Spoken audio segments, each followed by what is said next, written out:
Hello दोस्तों, Rama mathematics classes में आपका स्वागत है।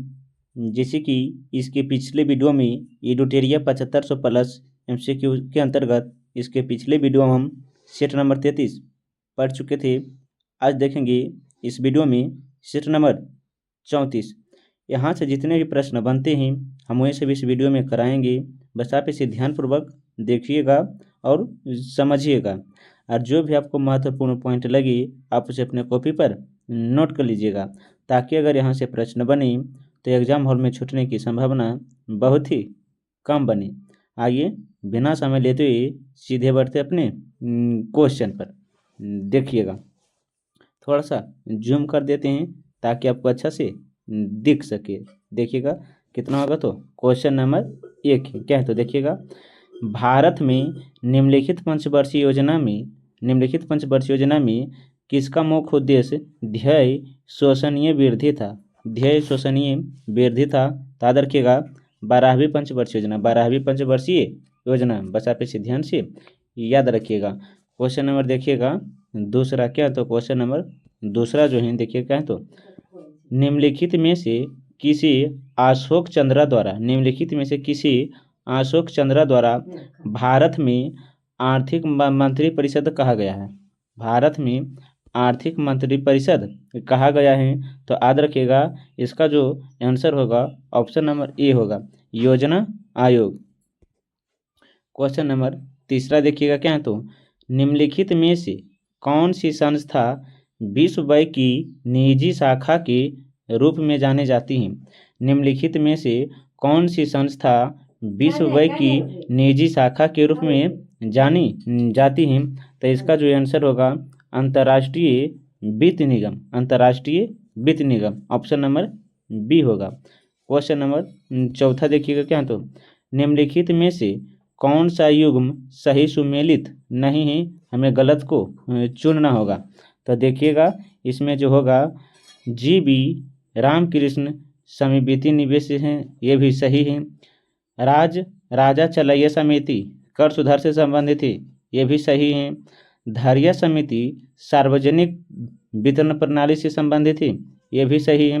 भगवती समिति कृषि ऋण प्रणाली से संबंधित, ये गलत है। तो इसका ऑप्शन नंबर क्या होगा तो बी, 4 का क्या होगा तो बी। क्वेश्चन नंबर देखिएगा 5वां, क्या है तो क्वेश्चन नंबर 5वां क्या है तो, विशेष अफरण, क्या तो विशेष अफरण अधिकार SDR के संदर्भ में निम्नलिखित कथनों पर विचार करें। तो इसका जो आंसर होगा कितना तो 5 का जो होगा देखिएगा, यह 1969 में IMF द्वारा बनाई गई एक अंतर्राष्ट्रीय आरक्षित संपत्ति है, ये भी सही है। इसका अपना मूल्य यानी किसी अन्य मुद्रा पर आधारित नहीं है, ये गलत है। यह ना तो मुद्रा है और ना ही IMF का दावा है, ये सही है। तो 1 और 3 से होगा option number B. Question number 6 देखिएगा जो साइंस प्रश्न से संबंधित है। प्रकाश वैद्युत प्रभाव आधारित युक्त कौन सी है। तो याद रखिएगा प्रकाश विद्युत शेल है, ऑप्शन नंबर डी होगा। क्वेश्चन नंबर देखिएगा 7वां, कार्य की बीमा किसके बराबर होती हैं। कार्य की बीमा जो है किसके बराबर होती हैं। तो ऊर्जा के बीमा के बराबर होती हैं। कार्य की बीमा जो होता है ऊर्जा के बीमा के बराबर होती हैं।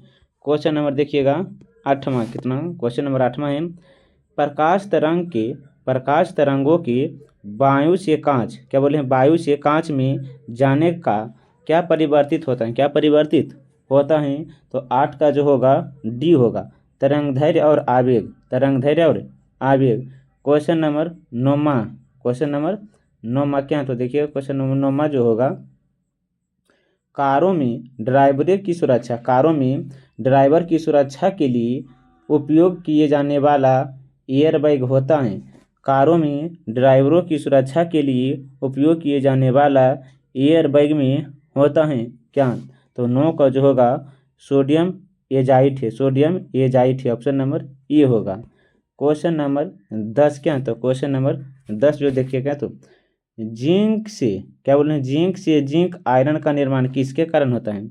जिंक से जिंक का निर्माण किसके कारण होता है? तो याद रखिएगा यह जो होगा ऑप्शन नंबर डी, ऑक्सीकरण। ऑक्सीकरण यह है केमिस्ट्री से संबंधित प्रश्न।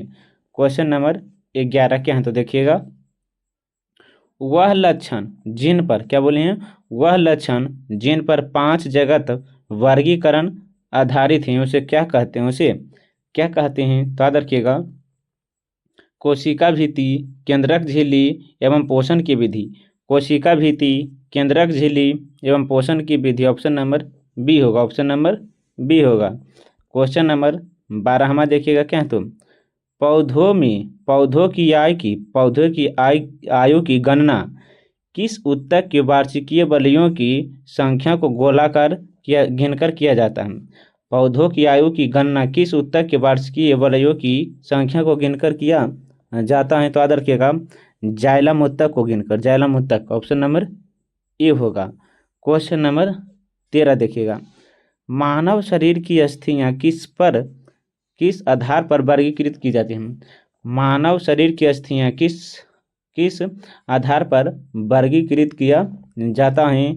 तो 13 जो होगा इसी परिमाण एवं आकार पर। परिमाण एवं आकार पर। क्वेश्चन नंबर देखिएगा 14। क्वेश्चन नंबर 14 क्या है? तो देखिएगा, सूची 1 और सूची 2 को मिलाइए। एक तरफ है वनस्पति और दूसरी तरफ क्या है? तो क्षेत्र है। दूसरी तरफ क्या है? तो क्षेत्र है। तो देखिएगा क्वेश्चन नंबर 14 जो होगा, उष्णकटिबंधीय, क्या बोले हैं? उष्णकटिबंधीय जो होगा क्या होगा? तो साइट बेली। उष्णकटिबंधीय जो है साइट बेली से संबंधित है। और दूसरा जो है देखिए क्या है? तो इसके अलावा क्या? तो देखिएगा, अल्पाइन वन कहाँ है? तो अरुणाचल प्रदेश में। अल्पाइन वन कहाँ है? तो अरुणाचल प्रदेश में। आप इसे ध्यान से याद रखिएगा। उसके बाद है पतझड़ वन, हिमाचल प्रदेश में है। पतझड़ वन हिमाचल प्रदेश में ही। शंकु वन राजस्थान में। शंकु वन क्या है? तो राजस्थान में। आप इसे ध्यान से याद, 1 मिनट ये देखिएगा। शंकु वन जो होगा, पहले देखिएगा 3 का जो होगा ए, 3 का क्या बोले हैं? ए है। तो देखिएगा, उष्णकटिबंधीय वन साइट बेली में 2 का बी होगा। 2 का क्या बोले हैं? तो बी होगा। अल्पाइन वन अरुणाचल प्रदेश में। अल्पाइन वन क्या? तो अरुणाचल प्रदेश में ही। 1 का सी होगा। पतझड़ वन राजस्थान में है। शंकुधारी वन जो है हिमाचल प्रदेश। ऑप्शन नंबर सी आप मिलान कर लीजिएगा। क्वेश्चन नंबर 15 देखिएगा क्या है? तो ऐसा स्थान जहाँ किसी प्रजाति के अस्तित्व के लिए आवश्यक पर्यावरणीय दशा उपलब्ध हो उसे क्या कहते हैं? तो याद रखिएगा 15 जो है निकेत कहते हैं। क्या कहते हैं? तो निकेत कहते हैं। ऑप्शन नंबर बी होगा। क्वेश्चन नंबर 16 देखिएगा क्या? तो नरनाला पक्षी अभ्यारण्य कहाँ है? अर्थात भारत के किस राज्य में है? तो याद रखिएगा, नरनाला पक्षी अभ्यारण्य महाराष्ट्र में। कहाँ है? तो महाराष्ट्र में। ऑप्शन नंबर डी होगा। क्वेश्चन नंबर देखिएगा 17। क्वेश्चन नंबर कितना होगा? तो 17 देखिएगा, किस अधिनियम नीति के अंतर्गत भारत में 33% वन क्षेत्र प्राथमिक लक्ष्य रखा गया है? तो याद रखिएगा, भारतीय वन नीति 1998। भारतीय वन नीति 1988। ऑप्शन नंबर सी होगा। Option number C. Question number देखिएगा 18। क्वेश्चन नंबर कितना होगा? तो 18, निम्नलिखित में से कौन सा कन्वेंशन प्रोटोकॉल जैव विविधता पर संयुक्त राष्ट्र अभ्यास CBD द्वारा कवर किए गए आनुवांशिक संसाधनों के उपयोग से प्राप्त लाभों के बंटवारे को अनिवार्य करने से संबंधित है? तो नाकोया प्रोटोकॉल है। ऑप्शन नंबर बी होगा। सॉरी क्या? तो नाकोया ऑप्शन नंबर ए है। 19 का क्या बोले हैं? देखिएगा 1 मिनट। 18 जो है ए होगा। क्वेश्चन नंबर देखिएगा 19 क्या? तो महावीर ने अपने शिष्य को कितने गंधर्वों में विभाजित की? महावीर ने अपने शिष्य को कितने गंधर्वों में विभाजित की? तो 11 गंधर्वों में। कितना? तो 11। ऑप्शन नंबर सी होगा। क्वेश्चन नंबर देखिएगा 20वां जो है महाजनपद से संबंधित है एवं उनकी राजधानी कौन सा ही सुमेलित नहीं, अर्थात हमें गलत को चुनना होगा। कौन से महाजनपद की राजधानी गलत है। तो 20 का देखिएगा, असमा की राजधानी कहाँ है तो पोटली, ये सही है। असमा की राजधानी कहाँ है तो पोटली है। मत्स्य की राजधानी विराटनगर, ये भी सही है।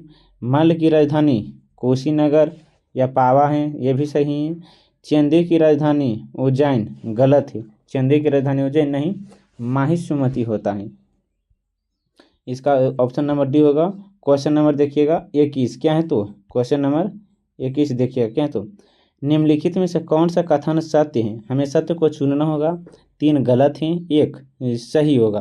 तो देखिएगा, जाबलोपनिषद के 4 आश्रमों का उल्लेख मिलता है, ये भी सही है। विष्णु पुराण विष्णु पुराण जो है आंध्र वाहन सतवाहन से संबंधित है, ये गलत है। ये होगा विष्णु पुराण नहीं, वायु पुराण होगा। वायु पुराण भी नहीं है। आंध्र सतवाहन जो होगा मत्स्य पुराण से संबंधित है। आंध्र सतवाहन जो है मत्स्य पुराण से संबंधित होगा। भारत में सर्वप्रथम हुन आक्रमण की जानकारी नासिक अभिलेख से मिलता है, ये भी गलत है। टॉलमी ने नेचुरल हिस्ट्री नामक पुस्तक लिखी, ये भी गलत है। ऑप्शन नंबर ए होगा, ऑप्शन नंबर ए, 21 का ए। क्वेश्चन नंबर देखिएगा 22, क्या है तो हड़प्पा लिपि में कुल कितने चिन्ह की संख्या है। हड़प्पा लिपि में कुल चिन्हों की संख्या कितनी है। हड़प्पा लिपि में कुल चिन्हों की संख्या कितनी है, तो याद रखिएगा 22 का जो होगा ऑप्शन नंबर सी, 64 है। कितना है तो 64 है। क्वेश्चन नंबर देखिएगा 23, क्वेश्चन नंबर कितना तो 23 है। भक्ति आंदोलन सर्वप्रथम कहाँ विकसित हुआ है। भक्ति आंदोलन सर्वप्रथम कहाँ विकसित हुआ है, तो 23 का जो होगा दक्षिण भारत में। कहाँ तो दक्षिण भारत में, ऑप्शन नंबर बी होगा।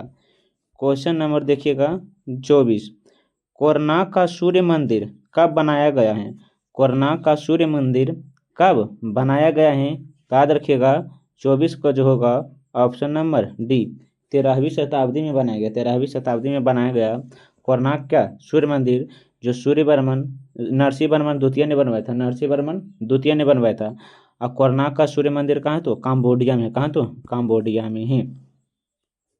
क्वेश्चन नंबर देखिएगा 25, निम्नलिखित में से कौन सा सुल्तान नया धर्म चलाना चाहता था किंतु क्या तो उमेला लोग ने इसका विरोध किया है, तो अलाउद्दीन खिलजी होगा। Alauddin Khilji, option number A होगा। क्वेश्चन नंबर 32 देखिएगा, मुगल काल के समय किसने मनसबदारी प्रारंभ किया है। मुगल काल के समय किसने मनसबदारी प्रारंभ किया है, तो याद रखिएगा अकबर होगा, ऑप्शन नंबर ए। क्वेश्चन नंबर देखिएगा 27, क्वेश्चन नंबर 27 देखिएगा, क्या है तो 1 मिनट देखिएगा 27 देखिएगा। क्या तो क्या हम दोनों एक देश में नहीं रहते हैं, स्मरण रहे हिंदू और मुसलमान 2 धार्मिक विभिन्नता प्रकट करते हैं, अन्यथा सभी लोग चाहे वो हिंदू अथवा मुसलमान हो, चाहे ईसाई हो या हो जो इस देश में रहते हैं, सभी इस मामले में एक ही राष्ट्र के संबंध रखते हैं। उपयुक्त कथन में किसका है। उपयुक्त कथन में से किसका, अर्थात यह किसने कहा है, तो सर सैयद अहमद खान ने कहा। सर सैयद अहमद खान ने कहा, ऑप्शन नंबर सी होगा। क्वेश्चन नंबर देखिएगा 28, निम्नलिखित में से किसने भारत के विभाजन संबंधित बाल्कन प्लावन का खाक तैयार किया था। खाक तैयार किया था, तो याद रखिएगा 28 का जो होगा क्वेश्चन नंबर 28 का ऑप्शन नंबर बी होगा, Lord Mountbatten. Question number देखिएगा 29, क्या है तो पश्चिम घाट के प्रमुख दर्रे को उत्तर से दक्षिण की ओर सजाए। पश्चिम घाट के प्रमुख दर्रे को उत्तर से दक्षिण की ओर सजाए, तो 29 का जो होगा क्वेश्चन नंबर 29 का देखिएगा, पहला होगा थाल घाट। क्या होगा तो थाल घाट, उसके बाद है भोर घाट। क्या है तो भोर घाट, उसके बाद है पाल घाट, उसके बाद है सियनकोट है। तो देखिएगा पहला थाल घाट, दूसरा भोर घाट, तीसरा पाल घाट और चौथा सियनकोट, तो ऑप्शन नंबर सी होगा। ये क्या है तो पश्चिम के प्रमुख दर्रे जो उत्तर से दक्षिण है, उत्तर से दक्षिण है। देखिएगा क्वेश्चन नंबर 30 क्या है, तो क्वेश्चन नंबर 30 जो है देखिएगा, निम्न में से कौन ब्रह्मपुत्र की सहायक नदी नहीं है? कौन ब्रह्मपुत्र की सहायक नदी नहीं है? नदियों की सहायक से संबंधित हर एग्जाम में एक प्रश्न अति आवश्यक है कि एग्जामिनर जो है बना ही देता है। तो क्वेश्चन नंबर 30 का देखिएगा, मानस है, कपिली है, तीस्ता है, भवानी जो है ब्रह्मपुत्र की सहायक नदी नहीं है, तो ऑप्शन नंबर डी होगा, ऑप्शन नंबर डी। देखिएगा क्वेश्चन नंबर 31 क्या है, तो भारत में अधिकांश पेट्रोलियम पदार्थ किस युग की शैल रचनाओं में पाया जाता है? किस युग की शैल रचनाओं में पाया जाता है? तो टर्शियरी ऑप्शन नंबर बी होगा। क्वेश्चन नंबर 32 देखिएगा, थोड़ा सा जूम कर देते हैं ताकि आपको ऑप्शन भी देख सके। देखिएगा एक मिनट, एक तरफ है सूची और दूसरी तरफ भी सूची, माने एक तरफ देखिएगा ऋतु से संबंधित प्रश्न, ऋतु से संबंधित प्रश्न होगा। देखिएगा, स्थलीय समीर के बहने का समय है, स्थलीय समीर के बहने का समय है, तो ये जो बहता है रात में बहता है। कहाँ, तो स्थलीय समीर बहता है तो रात में बहता है। इसके अलावा है समुद्री समीर के बहने का समय है, समुद्री समीर के बहने का समय क्या है, तो याद रखिएगा दूक जो होगा क्या, तो दूक जो होगा बी होगा, दूक का क्या होगा, तो बी होगा। शीत ऋतु में बहती है। गहरे हरे रंग के कपड़े, गहरे हरे रंग के कपड़े पहनने का समय है, गहरे हरे रंग का कपड़े पहनने का समय है, तो याद रखिएगा इसका जो होगा दिन में, क्या, तो दिन में। हल्के रंग के कपड़े पहनने का समय है, हल्के रंग के कपड़े का पहनने का समय है, तो देखिएगा आप भी इसे याद रखिएगा, तो एक का होगा डी, एक का होगा डी, ऑप्शन नंबर ए। आप भी मिलान कर लीजिएगा, अगर गलत रहे तो सुधार सकते हैं। देखिएगा क्वेश्चन नंबर कितना है, तो एक मिनट, क्वेश्चन नंबर कितना होगा, तो 33। देखिएगा, निम्नलिखित में से कौन पृथ्वी के घूर्णन का प्रभाव नहीं है? पृथ्वी के घूर्णन का कौन सा प्रभाव नहीं है? तो क्वेश्चन नंबर 33 का जो होगा, क्वेश्चन नंबर 33 का जो होगा डी होगा, ऋतु परिवर्तन है। क्या, तो ऋतु परिवर्तन है। क्वेश्चन नंबर देखिएगा 34, क्वेश्चन नंबर 34 देखिएगा, निम्न में से किसको जलवायु परिवर्तन का कार्योजेनिक संकेत प्राप्त किया जाता है? तो 34 का जो होगा ऑप्शन नंबर ए होगा, ice core, ice core. Question number 35 देखिएगा, क्वेश्चन नंबर 35 क्या, तो किसी राज्य में मुख्यमंत्री सहित मंत्रियों की न्यूनतम संख्या कितनी हो सकती है? मंत्रियों की न्यूनतम संख्या कितनी हो सकती है? तो याद रखिएगा 12, ऑप्शन नंबर बी होगा। देखिएगा एक minute, question number 36, question number कितना होगा, तो 36 क्या है, तो देखिएगा, अंतर्राष्ट्रीय नदी जल विवाद का उल्लेख, अंतर्राष्ट्रीय नदी जल विवाद का उल्लेख संविधान के किस अनुच्छेद में है? संविधान के किस अनुच्छेद में है? तो याद रखिएगा अनुच्छेद 262, अनुच्छेद 262। क्वेश्चन नंबर 33 देखिएगा क्या, तो केंद्रीय वित्त आयोग में अध्यक्ष सहित सदस्यों की कुल संख्या कितनी होती है? केंद्रीय वित्त आयोग में अध्यक्ष सहित सदस्यों की कुल संख्या कितनी होती है? तो 37 का जो होगा ऑप्शन नंबर सी, 5 होते हैं। कौन, कितने होते, तो 5 होते हैं। क्वेश्चन नंबर देखिएगा 38, क्वेश्चन नंबर 38 जो है, एक तरफ है सूची, दूसरी तरफ है भाग, कि कौन सी सूची में किसका उल्लेख है? तो आप देखिएगा किस तरह छाट सकते हैं। तो देखिएगा पहला जो है क्वेश्चन नंबर 38 का जो होगा, क्वेश्चन नंबर 38 आप ध्यान से देखिएगा। तो देखिएगा यह जो होगा, एक मिनट देखिएगा क्वेश्चन नंबर कितना, तो 38, क्वेश्चन नंबर कितना, 38। देखिएगा 3 का जो होगा, क्या बोले हैं, 3 का जो होगा, राज्य का उल्लेख किस अनुसूची में है? तो 5 भाग में, भाग 5 में है, भाग 5 में है, सॉरी, राज्य का उल्लेख जो है, राज्य का उल्लेख भाग 6 में है, जबकि राज्य का उल्लेख भाग 5 में। आप इसे ध्यान से याद रखिएगा। इसके अलावा जो है देखिएगा, इसके अलावा देखिएगा क्या, तो संघ एवं, क्या बोले हैं, संघ एवं राज्य की विशेषताएं भाग 14 में, संघ एवं राज्य की विशेषताएं भाग 14 में है। निर्वाचन जो है भाग 15 में है, आपातकाल भाग 18 में है, आपातकाल भाग 18 में है। आप इसे ध्यान से याद रखिएगा, एक का डी होगा। तो देखिएगा इसका जो ऑप्शन होगा ऑप्शन नंबर बी होगा। क्वेश्चन नंबर 39 क्या है तो देखिएगा, सर्वोच्च न्यायालय में तथार्थ न्यायाधीश की नियुक्ति होती है जब, सर्वोच्च न्यायालय में तथार्थ न्यायाधीशों की नियुक्ति होती है जब न्यायालय के किसी सत्र के लिए न्यायाधीश को कोरम नहीं होता है, कोरम नहीं होता है। तो 39 का जो होगा ऑप्शन नंबर डी होगा। क्वेश्चन नंबर 40 देखिएगा, श्रृंगार शतक पुस्तक के लेखक कौन है? श्रृंगार शतक पुस्तक के लेखक कौन है? भर्तृहरि। ऑप्शन नंबर ए होगा, ऑप्शन नंबर ए होगा। क्वेश्चन नंबर 41 क्या तो, निम्न में से कौन सही सुमेलित नहीं, अर्थात हमें गलत को चुनना होगा। तो देखिएगा पहला क्या तो, राष्ट्रीय नियोजित समिति 1949 में आया, ये गलत है। गांधीवाद योजना 1944 में आया, ये भी सही है। जन योजना 1945 में आया, ये भी सही है।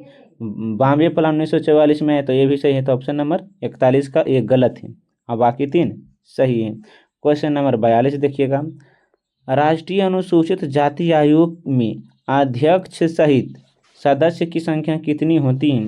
तो याद रखिएगा 5 होते हैं। कितने? तो 5 होते हैं। क्वेश्चन नंबर देखिएगा 43। क्वेश्चन नंबर कितना होगा? तो 43। देखिएगा ये जीव विज्ञान से संबंधित है। पादप जीवाश्मों का अध्ययन क्या कहलाता है? अध्ययन क्या कहलाता है? तो पेलियो वनस्पति ऑप्शन नंबर सी होगा। क्वेश्चन नंबर 44 देखिएगा, पूर्व पश्चिम कॉरिडोर जोड़ता है, पूर्व पश्चिम कॉरिडोर जोड़ता है। तो 44 का जो होगा ऑप्शन नंबर सी, सिलचर से पोरबंदर। पूर्व से पश्चिम कॉरिडोर जोड़ता है, सिलचर से पोरबंदर। ऑप्शन नंबर सी होगा। क्वेश्चन नंबर 45 देखिएगा, राष्ट्रीय आध्यात्मिक शिक्षा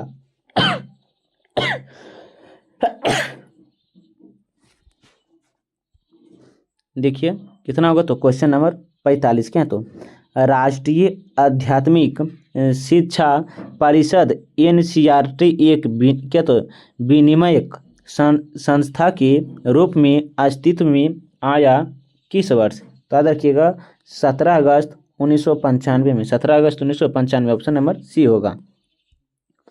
भारत की परमाणु नीति की घोषणा किस वर्ष की गई थी? भारत की परमाणु नीति की घोषणा किस वर्ष की गई थी? तो 46 का जो होगा ऑप्शन नंबर बी, 2003 होगा। क्वेश्चन नंबर देखिएगा कितना होगा? तो 47। जस्टिसी शब्द किस भाषा के शब्द से बना है? तो याद रखिएगा 47 का जो होगा ऑप्शन नंबर सी, लैटिन। क्या होगा? तो लैटिन। क्वेश्चन नंबर कितना होगा? तो 48। निम्नलिखित राज्यों में से कौन इलायची एवं काली मिर्च का सबसे बड़ा उत्पाद है? निम्नलिखित राज्यों में से कौन इलायची एवं काली मिर्च का सबसे बड़ा उत्पाद है? तो याद रखिएगा केरल है। कौन है? तो केरल। ऑप्शन नंबर सी होगा। क्वेश्चन नंबर 49 देखिएगा, निम्नलिखित कथनों पर विचार करें। तो देखिएगा कारोपोरोन जो है, कारोपोरोन पहले क्या तो कारोन। 1 मिनट। निम्नलिखित कथनों पर विचार करें और किसे तो के उपयुक्त कथनों में मदद राजकोषीय नीति का हिस्सा कौन कौन है? यहाँ पर क्या बोले? तो राजकोषीय नीति का हिस्सा। तो देखिएगा करोपरान, ये भी सही है। सार्वजनिक व्यय ये भी सही है। आगे क्या तो देखिएगा सार्वजनिक ऋण ये भी सही है। आगे तो घाटा विनिमय ये भी सही है। आगे क्या तो क्वेश्चन नंबर देखिएगा 50, जो इस वीडियो का लास्ट प्रश्न है। क्या तो केलर लाइट ऑफ डे पुस्तक के लेखक कौन है? पुस्तक के लेखक का नेम तो अनीता देसाई है। आप इसे ध्यान से याद रखिएगा। आइए देखते हैं कुछ आगे और महत्वपूर्ण तथ्य। देखिएगा 1 मिनट। आइए देखिए क्या तो शुंग वंश से संबंधित हम कुछ महत्वपूर्ण तथ्य बताते हैं। देखिएगा शुंग वंश की स्थापना किसने की थे? पुष्यमित्र शुंग ने किया था। शुंग वंश के संस्थापक तो पुष्यमित्र शुंग है। शुंग वंशों की, शुंग शासकों की या शुंग वंशों की राजधानी क्या है? तो विदिशा है। कहाँ? तो विदिशा। अब विदिशी कहाँ पड़ते हैं? तो मध्य प्रदेश में। विदिशा कहाँ पड़ते हैं? तो मध्य प्रदेश में। पुष्यमित्र शुंग ने 2 बार अश्वमेध यज्ञ करवाए थे। आप इसे ध्यान से याद रखिएगा। महर्षि पतंजलि पुष्यमित्र शुंग के दरबार में रहते थे। महर्षि पतंजलि पुष्यमित्र शुंग के दरबार में रहते थे। इसके अलावा जो है पतंजलि ने पाणिनि के अष्टाध्यायी महाभाष्य की रचना की है। महाभाष्य की रचना की किसने? तो पतंजलि ने। भरहुत स्तूप का निर्माण, भरहुत स्तूप का निर्माण पुष्यमित्र शुंग ने ही किया था। पुष्यमित्र शुंग ने ही किया था। आगे क्या है? तो देखिएगा, शुंग वंश का अंतिम शासक कौन है? तो देवभूति है। शुंग वंश का अंतिम शासक देवभूति, जबकि शुंग वंश का प्रथम शासक तो पुष्यमित्र शुंग। यहाँ पे से ध्यान से याद रखिएगा। अब देखते हैं चेंदी वंश से संबंधित कुछ महत्वपूर्ण तथ्य। तो देखिएगा, चेंदी वंश के जो पूछेंगे संस्थापक कौन है? तो महामेघवार्न है। महामेघवार्न जो है चेंदी वंश के संस्थापक। यहाँ पे से ध्यान से याद रखिएगा। देखिएगा, चेंदी वंश का उदय, चेंदी वंश, चेंदी राजवंश का उदय हाथी गुफा अभिलेख से हमें प्राप्त होता है। इस वंश का सबसे प्रतापी शासक कलिंग राजा खारवेल था। कलिंग राजा खारवेल था। खारवेल जैन धर्म के अनुयायी थे। खारवेल किस धर्म के अनुयायी थे? तो जैन धर्म के अनुयायी थे। खारवेल ने जैन मुनियों के लिए उदयगिरी पहाड़ी में गुफा का निर्माण करवाया था। किसने? तो कलिंग राजा खारवेल। किस पहाड़ी में? तो उदयगिरी पहाड़ी में। आप इसे ध्यान से याद रखिएगा। अगर वीडियो और कंटेंट अच्छा लगता है तो वीडियो को लाइक, सब्सक्राइब, कमेंट और साथ साथ अपने दोस्तों के साथ भी शेयर कीजिएगा। तब तक के लिए पढ़ने में मस्त रहिए, ज़बरदस्त रहिए। हम मिलते हैं एक नए वीडियो के साथ। तब तक के लिए धन्यवाद।